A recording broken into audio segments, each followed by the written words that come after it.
நமது அருள்மிகு செங்கமல தாயார் உடனுரை ஸ்ரீவித்யா ராஜகோபால சுவாமி திருக்கோவிலின் பங்குனி பெருவிழாவின் 9வது நாள் வாகனமாக சிம்ம வாகனத்தில் பகவான் ஆரோகணம் செய்து நமது நகர் மக்களுக்கு அருள்பாலிக்கும் நிகழ்ச்சியை வெகு விமர்சையாக நடத்தி கொண்டிருக்கிறோம். சிம்மம் என்றால் அடங்காத கோபமுடையது. அந்த கோபம் இருந்து திருவள்ளுவர் சொல்ற மாதிரி தன்னைத்தான் காக்கின் சினம் காக்க காவாக்கால் தன்னையே கொல்லும் சினம். நம்ம அடுத்தவங்க மேல கோபப்படுறோம்னு நினைச்சிட்டு இருக்கோம். ஆனால் அந்த கோபங்கிறது நம்மளுக்கே கெட்டது. நம்மளுக்கு இரத்த ஓட்டங்கள் தாறுமாறாகும், உடல் உஷ்ணமானது அதிகரிக்கும், பிபி சுகர் போன்ற பல்வேறு வியாதிகளுக்கு நம்ம கொண்டு வரக்கூடியது போகும். அதை காப்பாற்றவில்லை என்றால் அது நம்மை அழித்துவிடும். மேலும் காமம், வெகுளி, மயக்கம் இம்மூன்றும் குடநீரார் காமக்கலன் என்று திருவள்ளுவர் சொல்லியிருக்கிறார். அந்த சிம்மமானது அடங்காத கோபத்தோடு இருக்கக்கூடியது. எப்போ பார்த்தாலும் கோபத்தோடு தான் இருக்கும். அந்த சிம்ம கர்ஜனம்பாங்க. அந்த கர்ஜனையை கேட்டாலே பார்த்தீங்கன்னா எல்லா உயிர்களுக்கும் உயிர் ஆதியானது பதைக்கும். அந்த உயிரினங்கள்லாம் ஓடி ஒளியும். அப்படி அடங்காத கோபத்தோடு இருக்கக்கூடிய சிம்மம். அதே போல மயக்கம், சோம்பேறித்தனங்கிறது உண்டு. சிங்கம் இறைய எடுத்துட்டா அதுக்கப்புறம் சட்டையே பண்ணாது. இன்னொரு மான் கடந்து போன கூட பேசாம மரத்தடியில் எப்போ பார்த்தாலும் சோம்பேறியா ஒருத்தனது கூட்டத்தினோடு சேர்ந்து ஓய்வு எடுத்துக் கொண்டு இருக்கும். மயக்கம். அதே மாதிரி ஆசை,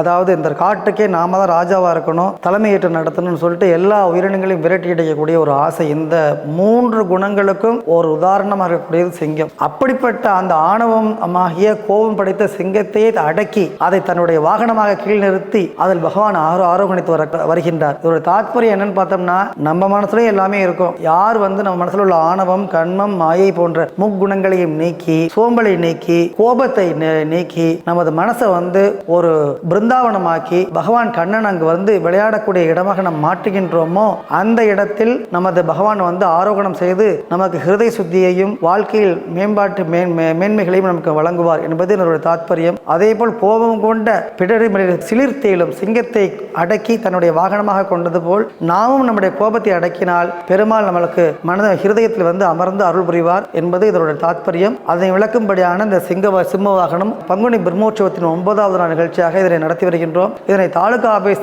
டபேதாரர்கள் உபயமாக ஏற்று ஆண்டுதோறும் மிக சீரோடும் சிறப்போடும் அதி அற்புதமாகவும் இந்த நிகழ்ச்சியை நடத்தி கொண்டிருக்கிறார்கள். அவர்களுக்கு எல்லாம் அல்ல செங்கமல தாயார் உடனுரை ஸ்ரீவித்யா ராஜகோபாலனின் பரிபூர்ண கிருபாகடாட்சம் பெற்று அஷ்ட ஐஸ்வர்ய ஆயுள் ஆரோக்கிய திவ்ய திரகாத்திர வஜ்ரஸ்தரீர குபேர சம்பத்துக்களையும் பெற்று வாழ்க்கையில் வாழ்வாங்கு வாழ்ந்து இந்த மாதிரி உற்சவங்களை வருடந்தோறும் நடத்தி மன்னாருடைய பக்தஜனங்களுடைய ஹிருதயத்தை குளிர வைக்க வேண்டும் என்று எல்லாம் அல்ல ஸ்ரீவித்யா ராஜகோபால சுவாமியை பிரார்த்தித்துக் கொள்கிறோம். நன்றி, வணக்கம்.